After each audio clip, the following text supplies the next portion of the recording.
Just before we start the proceedings of the meeting, going through the rest of the agenda, I just wanted to really acknowledge again Aunty Joy for such a wonderful, warm welcome to country, and also introduce as well and welcome our new CEO, Gary Pert, to the football club.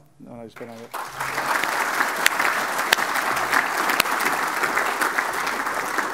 first AGM. Up on the stage with me, David Chippendale, our CFO, who you'll hear from as well.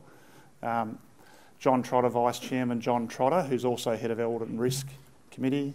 Vice Chairman Jeff Freeman, who's Head of Noms and Rem Committee. David Robb, and I should say Kate Roffey, David Turin, Mohan Jessidace and Steve Morris, who all contribute their times through the year on various committees, but to the board, volunteer their time. Jane Martino, unfortunately, is an apology with an unavoidable family commitment. But I just wanted to take this opportunity to introduce the whole board, the people on the stage, and really acknowledge the board and thank them for their time and their wonderful support and the stability that they provide this football club. As Chairman of the Melbourne Football Club, I will act as Chairman of this meeting. Given there are obviously more than 50 voting members present, either in person or by proxy, I declare a quorum present and that this meeting is properly constituted meeting of the members of the Melbourne Football Club. The annual general meeting is now open. I note that the minutes of the previous AGM will be taken as read pursuant to the AGM resolution of 3 December 1980. The annual report was posted on our website on 27 November 2018 and subsequently sent to all members who had requested a hard copy. The annual report of 2018 has been tabled for discussion in this meeting. I will not go into the detail of the report at this point, but a presentation will be made in terms of the financials by David Chippendale shortly. Also, I'd like to acknowledge the auditors from Ernst & Young, and members may ask the auditors questions in relation to the conduct of their audit later in the meeting. Later tonight, the meeting will also include certainly one of my favourite privileges as president of this club, presentation of life members and presentation of the Volunteer of the Year Award. I know one of your favourite parts is to hear from our coaches, and of course Simon Goodwin, and then who'll provide a football update, including an introduction to our new players who are welcome to our football club. And also Mick Stenier from AFLW team will also provide a presentation and welcome our new female players to the club as part of this AGM. There's a fair bit to get through, hence I intend to keep my Chairman's report for 2018 brief. There is a podcast I did a couple of weeks ago that has a lot more detail in it. It goes for about 24 or 25 minutes. Some people say 25 minutes of your life you won't get back, but I'm told that it's informative. So if you like more detail about what I cover, please feel free, if you haven't seen that, to have a look at that. But look, in terms of my Chairman's report, what can I say? It's been a huge year, I think, on and off the field for the Melbourne Football Club. And I want to thank a few people right off the cuff. First, to our members. You own this football club. And so every member that has signed up on the journey for 2018, thank you for your wonderful support. To our hard-working coaches and players and staff at the club, from the executive right across all of our staff, they've worked so hard. Thank you for everything you've done in 2018. I'd particularly like to welcome our new CEO, Gary Pert. The last 5 years has been a transformation and a lot of solid building blocks. What we see in front of us now is really a growth opportunity as a club, a huge opportunity to grow our club commercially. And with the progress of our football team, we must really make the most of this opportunity. And with that in mind, we're really excited about having Gary on board, given his commercial experience. He took the mob across the road, Collingwood, I think, from 40,000 members to 80,000. Obviously part of a premiership there. But also facilities is one of probably our major priority right at the moment. And Gary's got absolutely all that experience in delivering that. So you'll hear from Gary shortly in terms of his initial observations. He's been obviously in the chair for a couple of months, and I know you look forward to that. To our AFLW and AFL players, thank you for all of your hard work and dedication and the excitement that you gave us through 2018. I'd like to thank as well and acknowledge the MCC. This is our home, will always be our home. We've been here for 160 years. I'm always happy to talk about heritage when you've got the heritage that we've got in this great place. And to the Melbourne Cricket Club, we're proud to be the football section of the MCC. It's a relationship and a history that we value, and we look forward to working together with the MCC into the future. As I've said, it's been a really significant year for the club.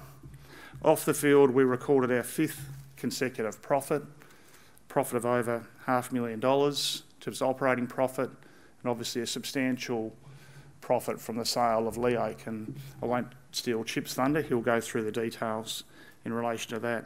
Commercially, to George de Crepney and his team, a full book of sponsors worked incredibly hard, led by, of course, Zurich joining us as front of the jumper sponsor, major partner.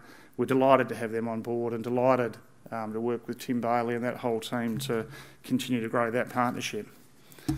I'd like to acknowledge and thank all of our commercial partners for their wonderful support through 2018. And of course to our members, membership which grew by 6%, and as a club we achieved a new record of over 45,000 members. It's not the end, I'd stress. I think it's the beginning. We've got a huge opportunity for growth. If you think about it for a moment, if you're here and watch the elimination final against Geelong, or a night I'll never forget because there were 91,000 people here, I would say at least 70,000, maybe 75,000 were Melbourne supporters.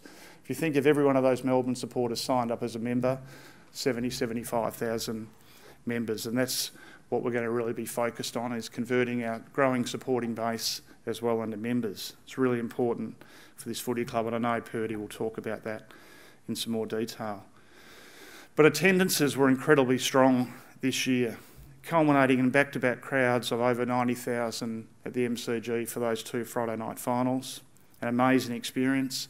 Over 1 million supporters watched us play for the first time in a season in our history. That's not a small club. I don't like the talk about us being a small club, or always us being a small club. We're not a small club. If you're playing in front of 85,000 against Collingwood on Queen's birthday, the same sort of numbers on Anzac Eve, and playing in those finals,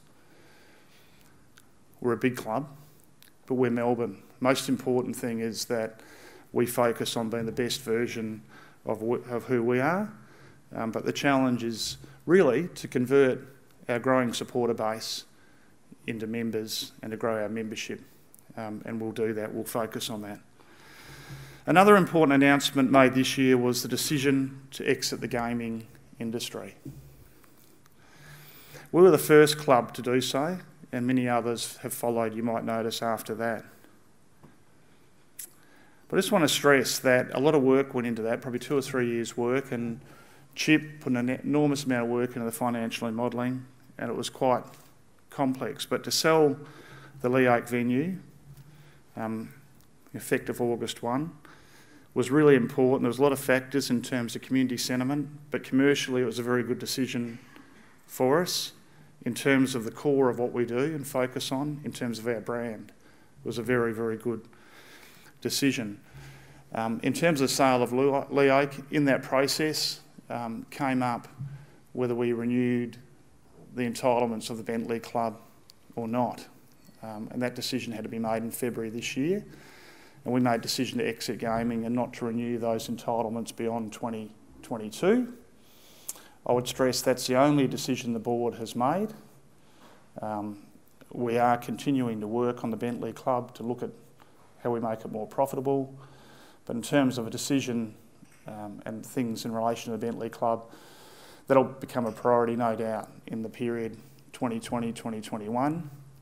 The immediate priority at the moment, the number one priority for us as a football club right now, off the field, I stress off the field, is in relation to facilities.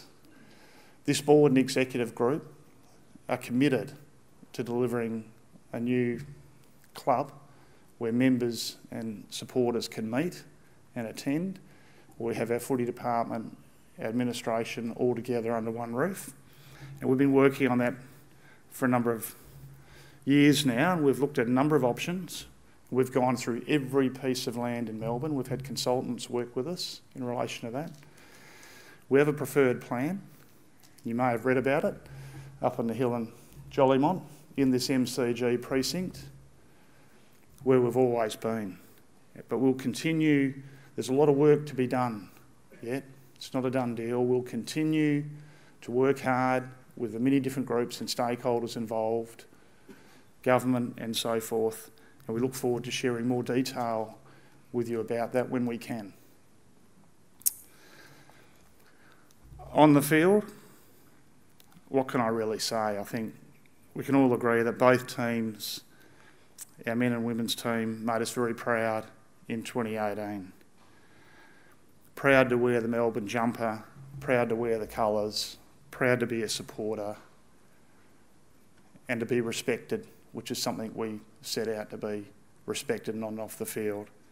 It was a fantastic year, and starting with our AFLW team and brilliantly coached and led by Mick Stanier, had a great season, missed the grand final, some say by a percentage, I say by about a foot and 30 seconds and a pretty strong breeze that blew the ball over the back, and I was there at Western Oval with Peter Gordon, and whoever lost that game was going to be desperately unlucky.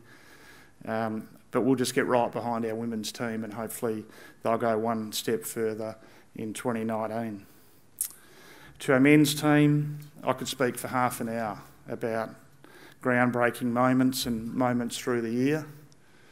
The learnings through the year, whether it was the 2 Geelong games, the start and down at Geelong, the win against Adelaide in Adelaide when our season was on the line, undefeated in the Northern Territory, including beating Adelaide by 91 points in Alice. Then, of course, going to Perth against West Coast. That's a game I'm sure we'll never forget as a club to break through on the way the boys played. And then to come back and celebrate 160 years as a club.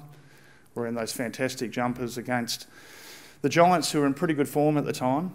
And then, of course, to back that up with 2 big finals here, 2 wins. But look, one of the most important things I think we saw through the year was the growth and development of our players, our younger players that are continuing to get better and better. The way that they are being coached by Simon Goodwin and the whole coaching group, I know the board, we couldn't be happier in the work that's been done, not just to develop our players as players, but as fine young men and women. You know, we're going to create an environment where we get better and better, and we help our people to be better and better people, as well as athletes. And of course, the drive from the way the season ended, we had the highs of the finals here that we want to experience more of.